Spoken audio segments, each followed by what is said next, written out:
Hello, everyone.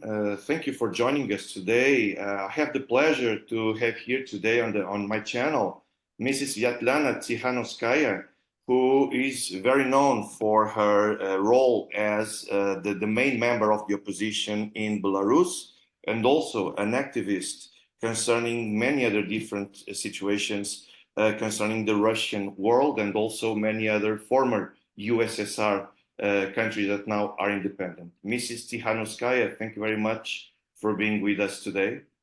Thank you. Hello, everybody. I would like to start with the first question. Can you please tell us about the situation of the Belarusian opposition abroad? So first of all, let's be clear. In Belarus, people who are opposing the regime and want to reorient our country on democratic way of development, we are not opposition. We are majority of people who are fighting with illegitimate regime that lost elections in 2020. So, it's important to explain because, in democratic countries, opposition is something normal. But we are majority of Belarusians who are experiencing, repressions from the side of the regime for 4 years already.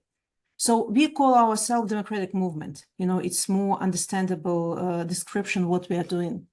So, and our democratic movement is not only in exile, not only, not in the country. We have plenty of people inside Belarus who are still doing different, small acts of sabotage, who are providing us information about what's going on, how sanctions, for example, are circumvented, or how oligarchs are, using their power, to earn money on the war against Ukraine, for example. So in 2020, Lukashenko lost elections. He lost his legitimacy. He is not the president of the country. He's dictator who seized the power with the help of Putin.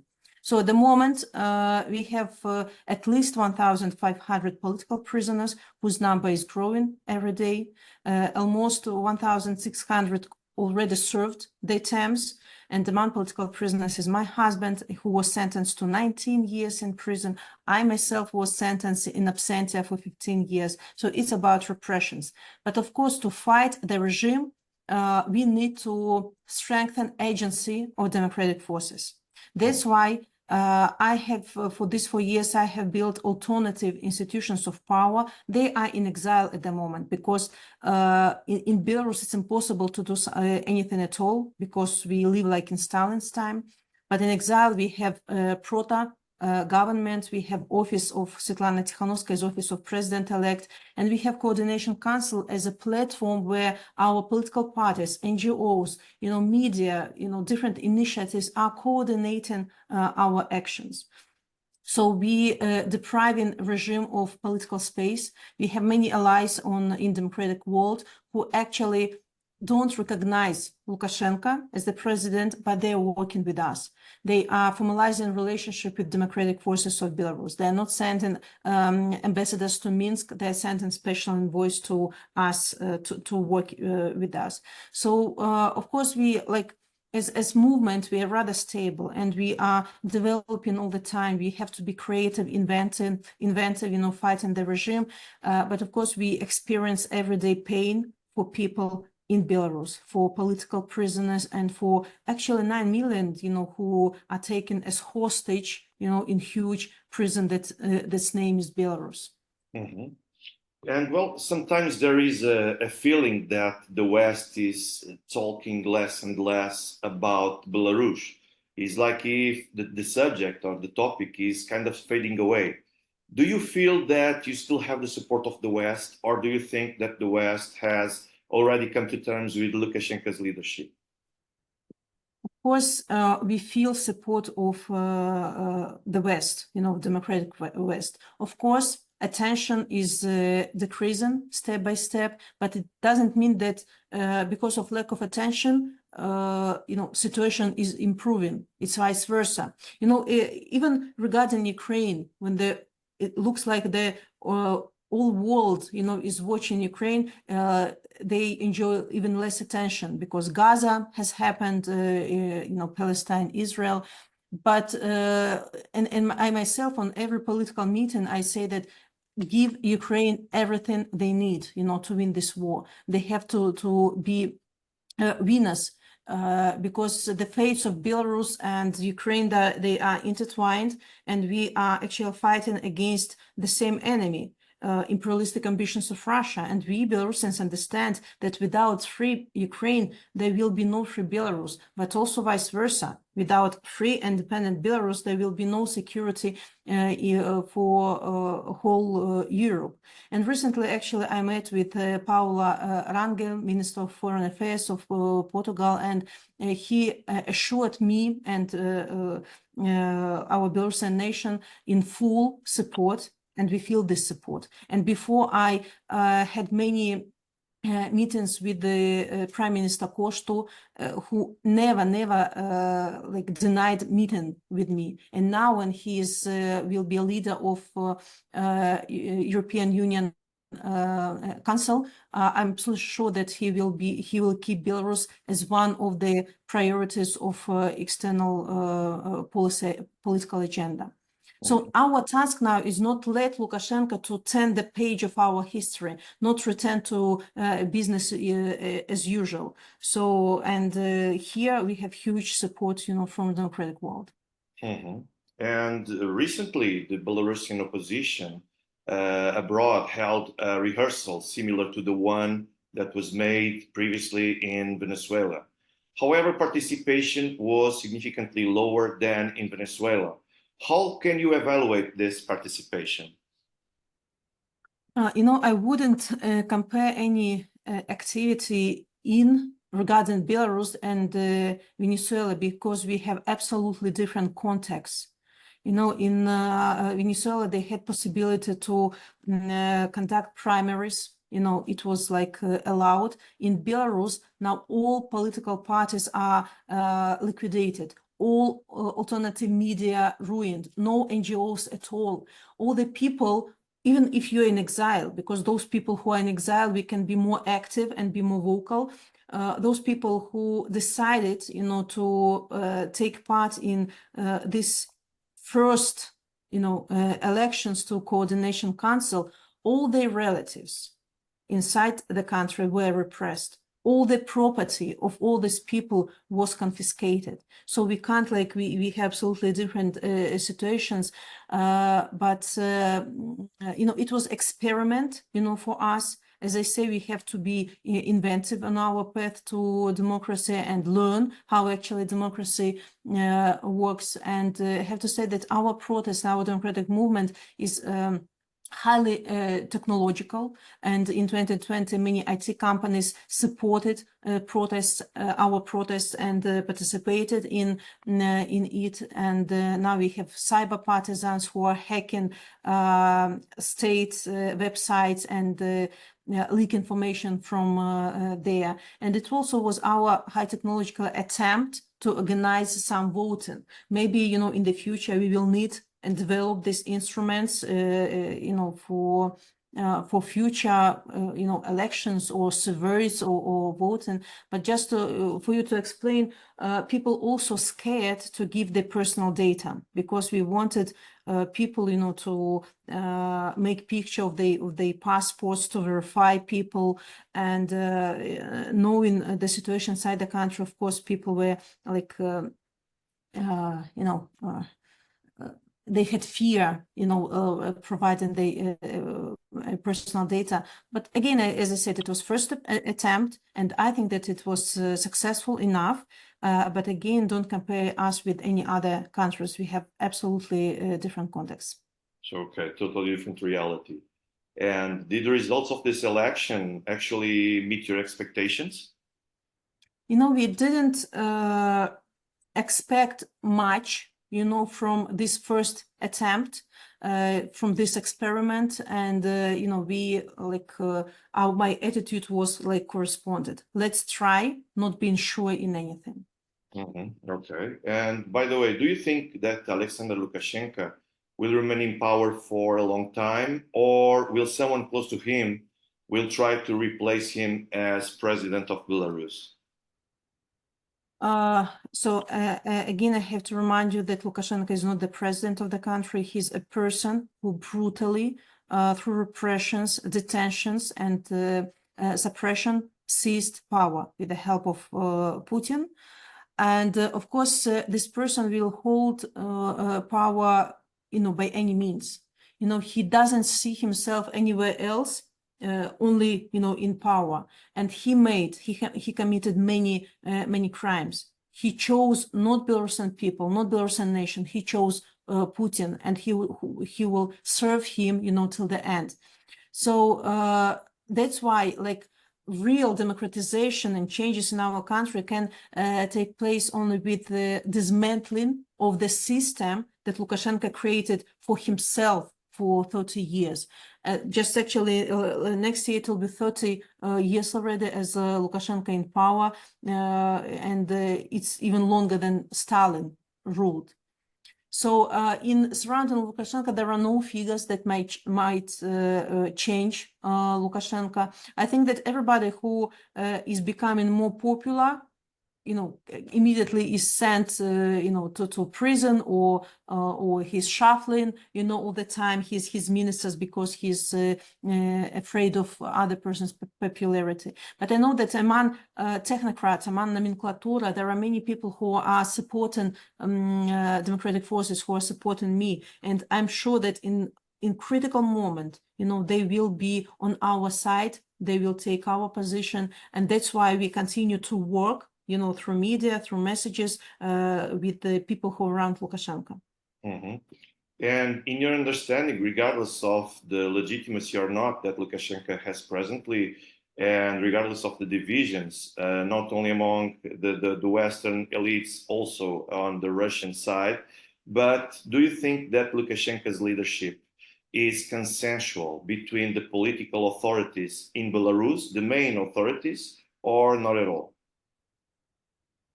Regime of Lukashenko doesn't rely on the majority of people. He doesn't have support among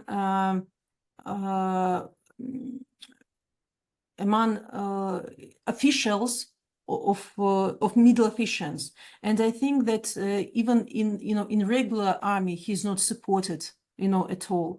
In 2022, when the war has started, we saw that our army, Belarusian army, refused to participate in the war against Ukraine. But Lukashenko is supported by Putin. And because of this support, Lukashenko can keep his personal security apparatus. He has rather strong system, that he made for himself. Of course, he's supported by some part of nomenclatura, pocket oligarchs, some, of course, pocket parliament, is supporting him. So, but again, he's supported by Putin economically and politically, and this is the most important for him. And for Putin, Lukashenko is the optimal choice because, through Lukashenko, he's actually controlling controlling our country, the territory of Belarus, and can use our country however he wants. Mm-hmm. Although there seems to be kind of some ideological differences between Lukashenko and Vladimir Putin, at the same time, do you think that these links between Lukashenko and Vladimir Putin will end in the future? To the kind of image according to which the Belarus will finally and constitutionally unite with the Russian Federation? So I have to admit, that today's Lukashenko's Belarus is already connected with Russia.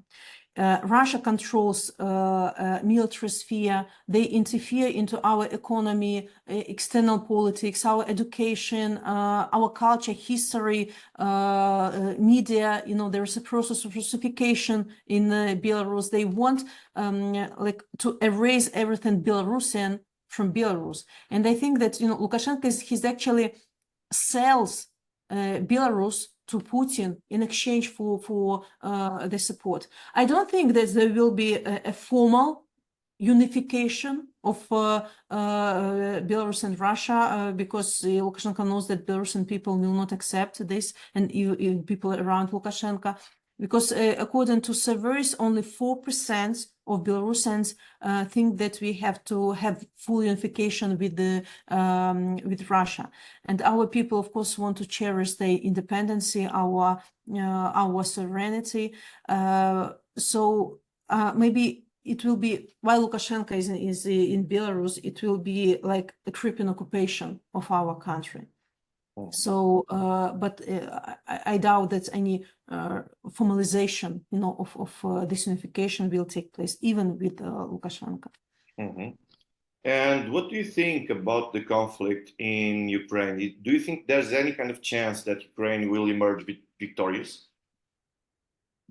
Oh, look, I think that even for Europe and the world, there is no choice, because dictators don't stop themselves. They are trying to enlarge, their lands. And if you lose Ukraine, and when I say we, I mean all democratic world, so it will embolden dictators, and they will knock the doors of European countries already. So I think that it's an obligation of the world to help Ukraine. Ukrainians are doing everything they can bravely. They are dying. They are sorry.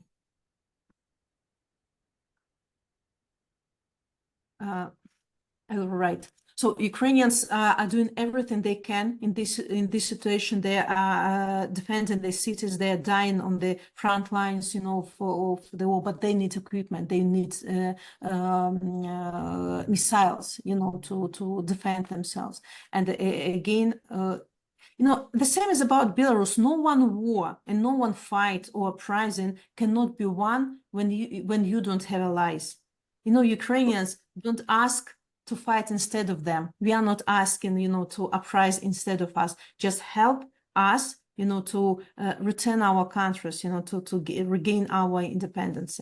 But one thing is expectations and ambitions. In the end, do you think that it is really likely that Ukraine will be able to emerge victorious of this, or regardless of the efforts that the West does? Ukrainians are very proud and brave nation, and defeat of Ukraine, if it takes place, I even don't want to believe in this. It will not be defeat of Ukraine. It will be defeat of all the democratic world. Believe me, democracy or dictatorship, they don't respect democracy. They think that democracy is weak, and they perceive this undecisiveness or not ability to protect allies as weakness. And they cross red line after red line, just testing democratic world, how far dictators can go until you will respond. And if there is no response, okay, they can invade further and further lands. Why not? Mm-hmm. And at the same time, let me ask you, do you agree with the Foreign Agents Act as a means of increasing transparency about who actually supports political movements, NGOs, and businesses in a specific country? First of all, Russia adopted this law to ruin democratic organizations and civil society, because dictatorial regimes, first, they create impossible conditions for activity of independent media, NGO, political parties, and these parties, have to look for some assistance from democratic world, and then after this, they are ruined, for these attempts. And it's a pity to see how, some other countries start copying this Russian law. And of course, people of these countries who are pro-European oriented countries can't understand why it's why it is happening. So I think that in a democratic world, NGOs and non-state media can really provide transparency in any state. So they have to be supported by the government just to show that we are doing everything for people. But as only, such laws are adopted, it means that the country or in dictatorship already or on the path to dictatorship. Mm-hmm. And how do you see yourself in 5 years? Aren't you afraid that you will be rejected by the West and find yourself forgotten, some kind of forgotten and without support from the West? What do you foresee for the future? Look, for me, of course, the support of democratic world is crucially important for me personally, and for our nation. But, support of Belarusian people for me, is more important. I want to believe that we will be able to hold free and fair elections in Belarus these future years, to release our political prisoners. Of course, it would be much more difficult, to do it without support of democratic world, but betraying or forgetting about those countries who are fighting for the values that democratic world is based on, you are forgetting or betraying these values. Mm-hmm. And what, in your opinion, is the most realistic solution for politics in Belarus, given that Lukashenko's power and the latter's impossibility of leaving power, at least in the near future? What do you think of this? Now we are have tactics of 1,000 small cuts, because there is no messiah or person who will come and save Belarus.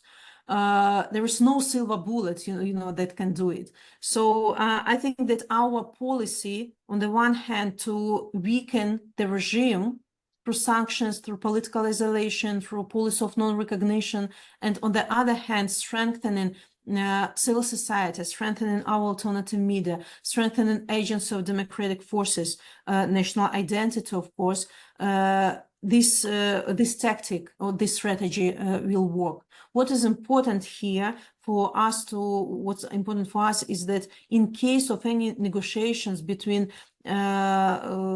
Ukraine and Russia, that Belarus is not given as cancellation price to Putin. And that's why we are discussing this subject with our political allies, and we are persuaded actually that no negotiations about Belarus without Belarusian people. Mm-hmm. So I think that the fate of Belarus should be decided with us, with the pro-European, pro-democratic society. But of course, we have to weaken regime enough, for them to start, any negotiations. And very often I hear that, look, until Putin in power, we cannot do anything in Belarus.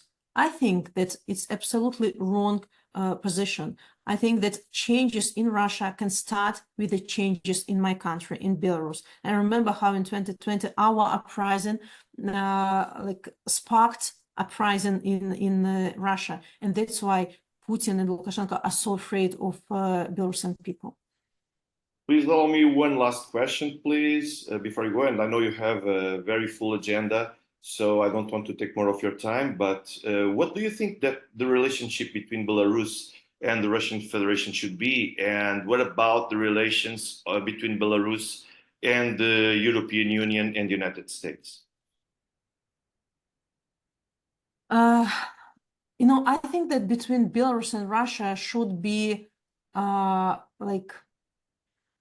reliable border, at least until Russia will not give up the imperialistic ambitions and will not recognize independence, a full sovereignty of all neighboring nations without any exclusions. So until then, of course, this unity with the unification with Russia is not in advance for Belarusian nation, for Belarusian people. With the European Union and the USA, of course, we have to support our economic ties, and this is the direction in which we have to develop. You know that historically Belarus always was part of Europe. Only at the end of the 19th century, it was captured by Russia. And of course, you know, we have to develop our democratization of our country. We have to hold democratic reforms in Belarus to become reliable partners, you know, for our democratic neighbors. Mrs. Svetlana Tsikhanouskaya, thank you very much for accepting my invitation and for being here with us. It was really enlightening, your answers, and I hope and I wish for the Belarusian people all the best, as well as for you. Have a great day and see you next time. Thank you, Alexandra. Bye.